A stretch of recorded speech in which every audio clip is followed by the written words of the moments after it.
नमस्कार दोस्तों, स्वागत करते हैं हमारे चैनल पंडित भोजपुरिया में।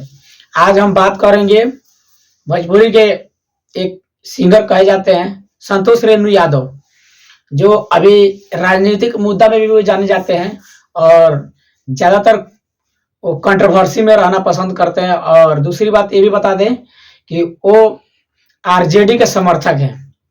पहले जब मनीष कश्यप पर एनएसए लगा था तो वो बढ़ चढ़ के मनीष कश्यप के बारे में बिल्कुल विरोध कर रहे थे कि जैसा किया है वैसा होना चाहिए उसके साथ। जेल में जो गया बिल्कुल अच्छा हुआ, लेकिन जब से मनीष कश्यप जब वापस आया है जेल से बाहर, ये तो तेजस्वी यादव के पैर में ही जाके गिर गए। और वो उस पे पैर में गिर जाने के बाद बोल रहे हैं कि भाई साहब मनीष जो है वो बिल्कुल अच्छा कर रहा है, वो सरकार के खिलाफ जा रहा है और बिल्कुल अच्छा कर रहा है। अगर आप ही बता दें, संतोष रेणु यादव से मैं पूछना चाहता हूं कि ये कैसा आपका प्रावधान है जो किसी को दिखाने के लिए आप पूरा चढ़ जाते हो, और जब कोई बाहर आके आप पे हमला बोलता हो तो आप सीधे उसके पैर में ही जाके गिर जाते हो। तो ऐसा मत किया करो कि किसी के पैर में जाके गिर जाओ। अब बोलना है तो आप बोलो। जब मनीष कश्यप बाहर आ गया तो तुमको बोलने में कोई तकलीफ होती है क्या? ऐसा बात नहीं है। जब भी बोलते हो तो खुल के बोलो करो। ये एक विरोधी दूसरे को बोल देते हो और दूसरे को उसमें चिपका देते हो, ये तो गलत है। तो संतोष रेणु यादव को मैं ये कहना चाहता हूं कि थोड़ा बात करते हो तो थोड़ा संभल के बात करो।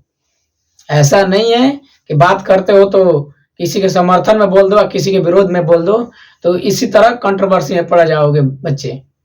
तो मैं आपको बता दूं कि ये जो संतोष रेणु यादव है, ये हमेशा की तरह हमेशा कंट्रोवर्शियल ही बात करते हैं। अभी मनीष कश्यप जब से आया है तब से मनीष कश्यप के पुरजोर समर्थन में लगे हुए हैं। इसीलिए आपको मैं बता देना चाहता हूं कि जब मनीष कश्यप आए थे जेल से तो वो भारत रत्न दिलाने वाला है, जो उनका नाम है दशरथ मांझी। तो अभी देखिए क्या होता है कि अभी वो दिल्ली आने वाले हैं और देखिए बहुत सारे लोग उनका समर्थन कर रहे हैं। मैं भी मनीष कश्यप को सपोर्ट करता हूं कि दशरथ मांझी जो माउंटेन मैन है उनको भारत रत्न जरूर मिलना चाहिए, क्योंकि उन्होंने एक अपने गांव के लिए पहाड़ का सीना छल्ली करके रास्ता बनाया, तो इसके लिए उनको मिलना ही चाहिए। ये उनका अधिकार है। अगर ऐसा नहीं होता है तो सरकार को कुछ ना कुछ तो सोचना ही पड़ेगा, और नहीं तो पब्लिक तो है ही है। तो अगर हमारे वीडियो आपको अच्छा लगा तो चैनल को सब्सक्राइब कर लीजिएगा। जी धन्यवाद।